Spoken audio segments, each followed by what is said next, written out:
Abercrombie-Winstanley, who joins us, distinguished fellow at the Atlantic Council and International Affairs think tank, and former director for the Arabian Peninsula at the National Security Council. Gina, welcome to the programme. Thank you.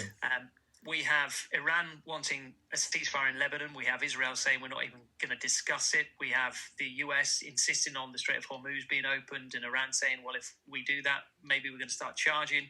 We have Iran saying we have an absolute right to enrich uranium, and America saying that is an absolute red line. It's hard to see how these talks are going to get anywhere. Yeah, well, you've certainly called out the big gaps that are out there. But of course, even when President Obama had his team out negotiating, they started with big gaps and they did get to a deal. I don't believe it's impossible for President Trump to get a good nuclear deal, possibly one better than what President Obama got. But of course, the Iranians have more leverage right now as a result of the war. I mean, that idea of enriching uranium,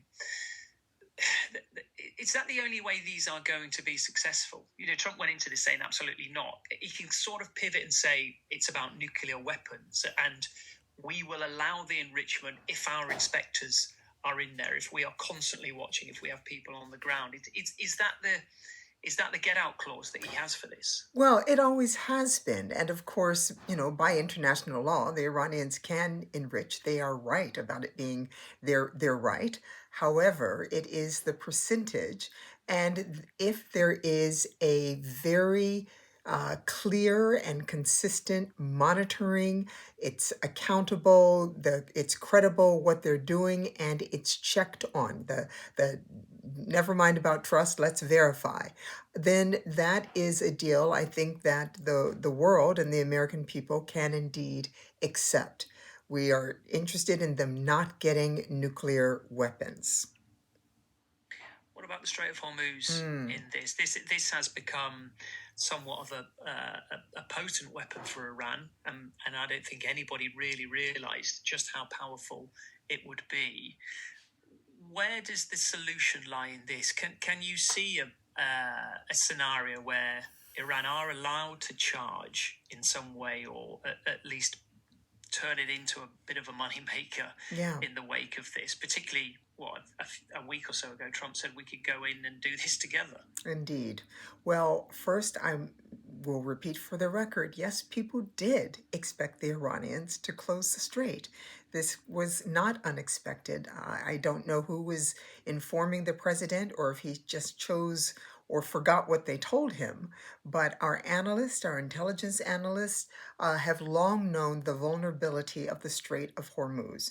And Iran has proved repeatedly over time, particularly during the war with Iraq, that they were willing to absorb massive, massive hurt and casualties to stand up and protect what they believe are their sovereign rights in their homeland. So it absolutely could and was predicted that they would shut down the strait. Now, they've done it.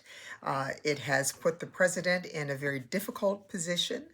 And as we've heard him say a variety of things over the last 6 weeks or so, including maybe it will be a joint venture for the United States and Iran to collect fees.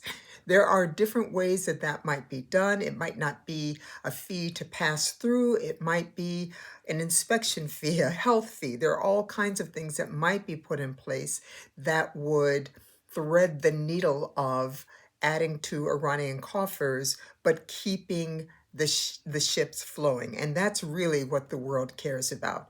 If the Iranians somehow assess some sort of fee or tax or whatever you want to call it, that is 1% or 0.5% of the value of the cargo, that's far less than the insurance is right now. So I believe there is space there for negotiators to work out something, either if it's not a fee, that some other way. And Iran has already said they want their assets unfrozen.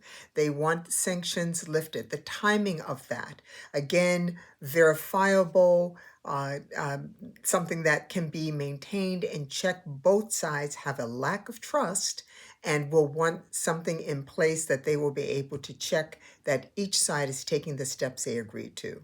I will say, my concern is that this delegation that has gone uh, does not seem to have taken a number of technical experts with them. And when you look back to the negotiations under the Obama administration, there were several rounds. It took time because this was technical, it was precise. They took people not only from the State Department Arms Control, but they took people, experts from the Department of Energy. Even the Secretary of Energy was a former nuclear scientist. They took experts from the Treasury Department to look at sanctions and how and when. This is serious business, and real estate folks are not serious negotiators when you get to that level of detail. So I'm hoping that they can get a broad framework now and bring in the experts to make sure that this is a verifiable, credible, and sustainable agreement, if indeed that's where they're going to get. Okay. Gina Abercrombie-Winstanley, thank you very much, Distinguished Fellow at the Atlantic Council.